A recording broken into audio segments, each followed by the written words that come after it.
Hello everyone. आज की class का लास्ट चैप्टर है और इसके बाद हमारी 6, 7, 8 हिस्ट्री कंप्लीट हो जाएगी। ओके, तो अगर आपको पीडीएफ चाहिए तो टेलीग्राम से मिल जाएगी। तो शुरू कर लेते हैं। सबसे पहला पॉइंट जो है चैप्टर का नेम है इमारतें, चित्र तथा किताबें। तांबे प्लस टीन। देखिए, तांबे और टीन से मिलकर बनता है आपका कांसा। भारत जो है अत्यंत विकसित किस्म के लोहे का निर्माण करता है, जिसमें खोटा लोहा, पिटवा लोहा और ढलवा लोहा आता है। मेहरौली जो दिल्ली में है, कुतुब मीनार के परिसर में एक खड़ा लौह स्तंभ जो है, जिसकी ऊंचाई 7.2 मीटर, वज़न 3 टन से भी ज़्यादा है। इसका निर्माण लगभग 1500 साल पहले हुआ था और इसके बनने की जो जानकारी है इस पर खुदे अभिलेख से मिलती है। इसमें चंद्र नाम के जो शासक थे उनका जिक्र हुआ, जो गुप्त वंश के थे, और इतने वर्षों के बाद भी इसमें जंग नहीं लगा है इस लौह स्तंभ में। स्तूप का शाब्दिक अर्थ क्या होता है? टीला। गोल या लंबे होते हैं, कभी चौड़े या बड़े या छोटे होते हैं। धातु मंजूषा के ऊपर रखा मिट्टी का टीला होता है। बाद में टीलों को ढक दिया गया और बाद के काल में उस गुंबद नुमा ढांचे को तराशे हुए पत्थर को ढक दिया गया। प्रदक्षिणा पथ तो ये होता है, जैसे स्तूप आपका हो गया ऐसे, तो इसके चारों ओर परिक्रमा करने के लिए जो वृत्ताकार पथ होता है उसको कहते हैं प्रदक्षिणा पथ। रेलिंग किसे कहते हैं? रेलिंग वेदिका से घिरे रास्ते में प्रवेश द्वार बने होती हैं, जो जाने की रेलिंग होती है। रेलिंग तथा तोरण प्राय मूर्तिकला की सुंदर कलाकृतियों से सजे होते हैं। सांची का स्तूप कहाँ पर है? तो मध्य प्रदेश में है। अमरावती में कभी एक भव्य स्तूप हुआ करता था। लगभग 2000 साल पहले इस स्तूप को सजाने के लिए शिलाओं पर चित्र उकेरे गए। कई बार पहाड़ियों को काटकर बनावटी गुफाएं बनाई गई। इस तरह की गुफाओं को मूर्तियों तथा चित्रों द्वारा सजाया जाता था। हिंदू मंदिरों में विष्णु, शिव, दुर्गा जैसी देवी देवताओं की पूजा होती, और मंदिरों का जो सबसे महत्वपूर्ण भाग होता था वो था गर्भगृह, जहाँ देवी या देवता की मूर्ति को रखा जाता है। जैसे ये मंदिर है, ठीक है, फिर अंदर एक छोटा सा आपका होता है जिस पर मूर्ति रखी जाती है, होता है गर्भगृह। इस स्थान पर धार्मिक अनुष्ठान में भक्त पूजा करते थे। अधिकतर मंदिरों में मंडप नाम की एक जगह होती थी। यह एक सभागार होता था जहाँ लोग इकट्ठा होते थे। यूपी के भीतर गांव के मंदिर को 1500 साल पहले ईंट और पत्थरों से बनाया गया।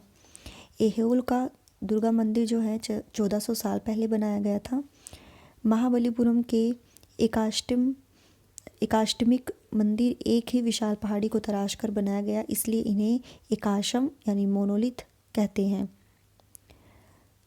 स्तूप या मंदिरों के लिए जो है पत्थरों को काटकर छांटकर तराशने के बाद खंभों, दीवारों की चौखटों, फर्शों तथा छतों को आकार दिया जाता था। इस तरह के शानदार ढांचों का निर्माण करने वाले शिल्पकारों को सारा खर्च जो है राजा रानी ही देते थे। जो भक्त उपहार लाते थे उनसे इमारत की सजावट की जाती थी। जैसे हाथी दांत का काम करने वाले श्रमिकों के संघ ने सांची के एक अलंकृत प्रवेश द्वार यानी तोरण को बनाने का खर्च दिया था। जैसे आपका ये सांची का मंदिर हो गया, तो जाने से पहले इस तरीके का तोरण होता था, प्रवेश द्वार ऐसे, ये तोरण, ठीक है। इनकी सजावट के लिए पैसे देने वालों में व्यापारी, कृषक, माला बनाने वाले, इत्र बनाने वाले, लोहार, सुनार तथा स्त्री पुरुष शामिल हैं। इनके नाम जो है खंभों, रेलिंगों तथा दीवारों पर खुदे हैं। इनमें से ज़्यादातर बौद्ध भिक्षुओं के लिए बनाए गए विहार थे। इनमें से कुछ को चित्रों द्वारा सजाए गए। गुफाओं के अंदर अंधेरा होने की वजह से अधिकांश जो चित्र हैं मशालों की रोशनी में बनाए गए थे। इन चित्रों के रंग जो है 1500 साल बाद भी चमकदार हैं, और ये रंग पौधों तथा खनिजों से बनाए गए थे। इन महान कृतियों को बनाने वाले कलाकार अज्ञात थे, जिनका कोई नाम नहीं था, ठीक है। करीब 1800 साल पहले एक प्रसिद्ध तमिल महाकाव्य शिल्पदाधिकारम की रचना जो है इलांगो नामक कवि ने की है। इसमें कोवलन नाम के एक व्यापारी की कहानी है। वह पुहार में रहता था और अपनी पत्नी कनगी की उपेक्षा कर वह एक नर्तकी माधवी से प्रेम करने लगा, यानी एक स्टोरी है। बाद में वह वो जो कनगी है पुहार छोड़कर मदुरै चले गए। ठीक है, तो इसके बारे में ये बताई गई एक स्टोरी है। तमिल महाकाव्य मणि मेखलई को करीब 1400 साल पहले सतनार द्वारा लिखा गया।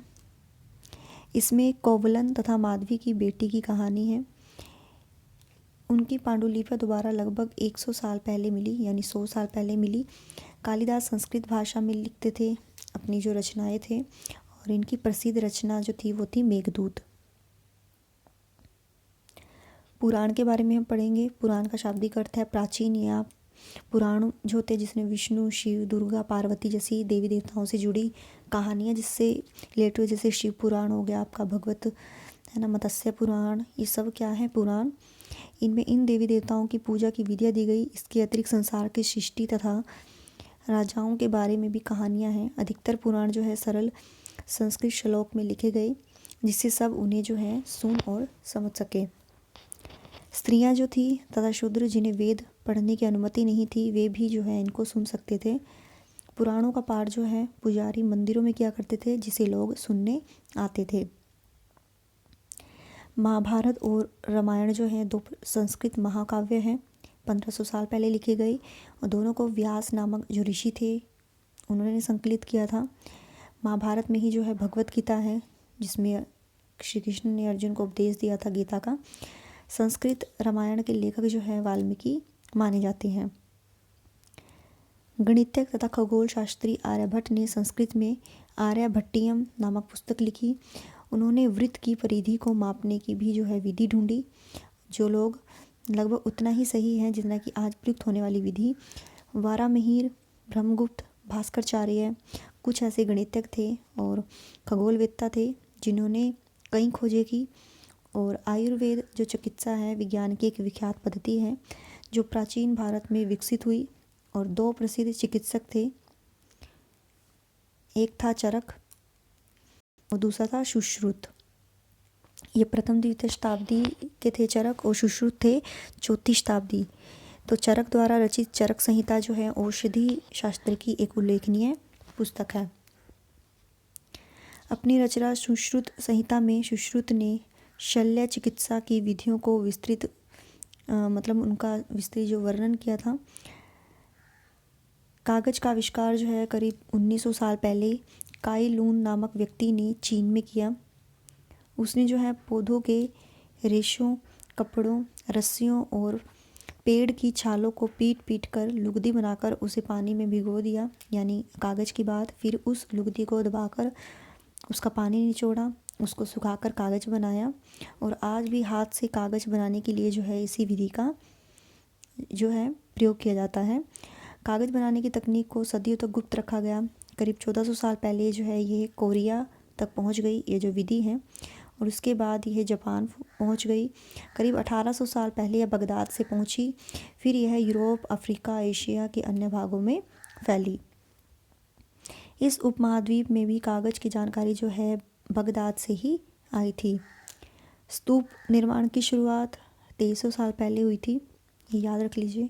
अमरावती का जो स्तूप था 2000 साल पहले।